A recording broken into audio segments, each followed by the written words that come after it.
뉴욕 증시, 미국의 CPI 경계 속의 하락, 나스닥 1.17% 하락 마감.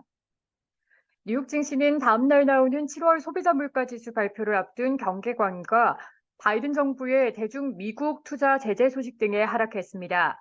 9일 뉴욕 증권거래소에서 다우존스 30 산업평균 지수는 전장보다 191.13포인트, 0.54% 하락한 35,123.36으로 거래를 마쳤습니다. 스탠더드 앤드 푸어스 S&P 500 지수는 전장보다 31.67포인트, 0.7% 떨어진 4,467.71으로, 나스닥 지수는 전장보다 162.31포인트, 1.17% 밀린 13,722.02로 장을 마감했습니다. 투자자들은 다음 날 예정된 7월 CPI 지표와 바이든 행정부의 대중 미국 투자 제재 등을 주시했습니다. 오는 9월 예정된 연방공개시장위원회 정례회의를 앞두고 투자자들은 이번 보고서가 연준의 추가 금리 인상 기대를 억제할 수 있을지 주목하고 있습니다. 월스트리트저널이 집계한 바에 따르면 이코노미스트들은 7월 CPI가 지난해 같은 기간보다 3.3% 올라 전달에 3%보다 상승했을 것으로 예상했습니다. 변동성이 큰 에너지와 식료품 가격을 제외한 근원 CPI는 지난해 같은 기간보다 4.8% 올라 전달과 같은 수준을 유지할 것으로 전망됐습니다. 물가 상승률이 빠르게 내려오다 정체된 모습을 보일 경우 연준의 관망세는 장기화할 가능성이 큽니다. 미 금리 선물 시장에서 연준이 9월 회의에서 기준금리를 동결할 가능성을 86.5%로 예상하고 있습니다. 또한 연말까지 0.25%포인트 이상 추가로 금리를 인상될 가능성을 25%가량으로 시장은 금리 인상이 거의 종료됐다고 판단하고 있습니다. 하지만 최근 연준 내에서는 여전히 추가 인상이 필요하다는 발언이 나오는 만큼 향후 인플레이션 추세를 좀 더 지켜봐야 할 것으로 보입니다.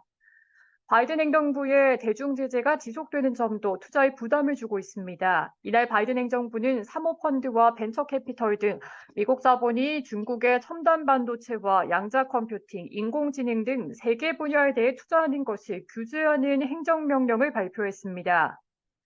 이에 따라 해당 분야에서 중국의 투자를 진행하려는 기업들은 사전에 투자 계획을 의무적으로 신고해야 하며 투자 금지를 포함한 결정권은 미국의 재무장관이 가지게 됩니다. 이와 같은 조치는 미국의 대중국 반도체 수출 통제에 이어 중국에 대한 투자를 제한할 것으로 보여 중국의 거센 반발이 예상됩니다. 특히 미중 갈등이 지속되는 가운데 이러한 조치는 미중 관계를 더욱 악화시킬 위험이 있습니다. 이날 이러한 소식에 반도체 관련주들이 일제히 약세를 보였습니다. 엔비디아의 주가가 4% 이상 하락하고 브로드컴과 AMD의 주가도 각각 3%, 2% 이상 하락했습니다. 인텔의 주가도 2% 이상 하락했습니다.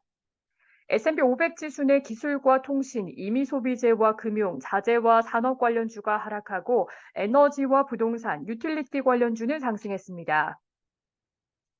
로블록스의 주가는 실적이 예상보다 부진했다는 소식에 21% 이상 하락했습니다. 웬디스의 주가는 분기 순이익이 예상치를 웃돌았다는 소식에도 매출이 예상치를 밑돌면서 2% 이상 하락했습니다. 리비안의 주가는 예상보다 분기 손실이 줄었다는 소식에도 9% 이상 하락했습니다. 펜 엔터테인먼트의 주가는 디즈니의 ESPN과 제휴해 자사의 스포츠북을 ESPN 배트로 다시 브랜드화하기로 했다는 소식에 9% 이상 올랐습니다. 경쟁사 드래프트 킹즈의 주가는 10% 이상 하락했습니다. 카바나의 주가는 전망치를 상향했다는 소식에도 5% 이상 하락했습니다. 리프트의 주가는 회사가 깜짝 조정 순이익을 달성했다는 소식에도 10% 이상 하락했습니다. 뉴욕 증시 전문가들은 시장은 CPI 지표에 주목하고 있으며 예상보다 수치가 낮아질 경우 오히려 그 반대인 상황보다 시장에 미치는 영향이 제한될 수 있다고 말했습니다. US 뱅크 자산관리의 빌머츠 자본시장 리서치 담당 팀장은 CNBC에 시장은 인플레이션이 연준이 금리 인상을 멈출 수 있을 정도로 빠르게 하락하는지에 집중하고 있다라며 인플레이션은 둔화하고 있으나 여전히 높고 연준은 교착점에 서 있다라고 말했습니다. 시티그룹의 베로티카 클라크는 보고서에서 연착륙에 대한 시장의 기대가 이번 물가 지표의 도전을 받을 가능성은 낮다고 말했습니다.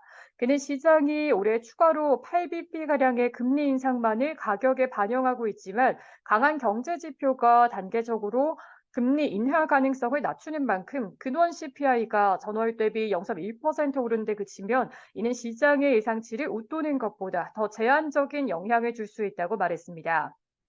현재 시장이 예상하는 근원 CPI는 전월보다 0.2% 오르는 것입니다. 클라크는 예상보다 CPI가 낮아지면 연준의 추가 금리 인상 가능성이 더욱 낮아지겠지만 이미 연착륙에 대한 기대가 커진 만큼 인플레이션 둔화는 덜 놀라운 소식일 수 있다라고 말했습니다.